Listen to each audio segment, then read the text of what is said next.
as you can see, we've got this very, very hard crust, which has been shoved right up against the eardrum. So this is pretty much as deep as you can go. And I think what's happened here is that this patient has used a cotton bud, and he's just basically shoved it in further and further and further until, bang, he's experienced discomfort, hearing loss, and a feeling of fullness.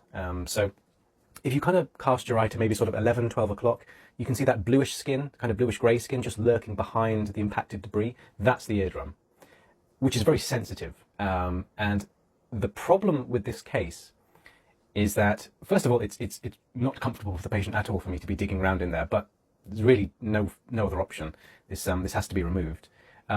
So it's in a very sensitive part of the ear canal, as well as the eardrum being sensitive. The ear canal in that area, the inner 2/3 of the ear canal for most people, is very sensitive to touch. So there's no lovely sort of cushion underneath the skin of fat or cartilage, anything like that. So it can't really be prodded or poked. It's just very thin skin, around 1/10 of a millimeter thick, roughly, onto bone. So if you scrape against it, if you prod it, if you apply too much pressure, the patient is going to jump, which is bad news if you're lurking near the eardrum with a metal suction probe. So we've got to be very careful here. The other problem is that this plug, it's been pushed down against the eardrum, and then the patient has applied sort of half-heartedly some drops. And what that's done is it's partially softened it, and it's, this debris has then sort of seeped into the recesses and then rehardened.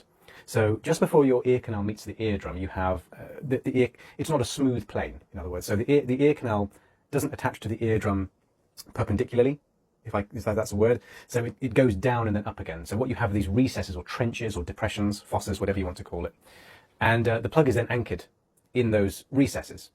So that makes the whole thing more difficult. Additionally, there's some fungal growth there as well. So that's what the kind of white furry stuff is. That's it's probably an aspergillus type fungus. So we've got that going for us, which is nice. So what I'm doing here, as opposed to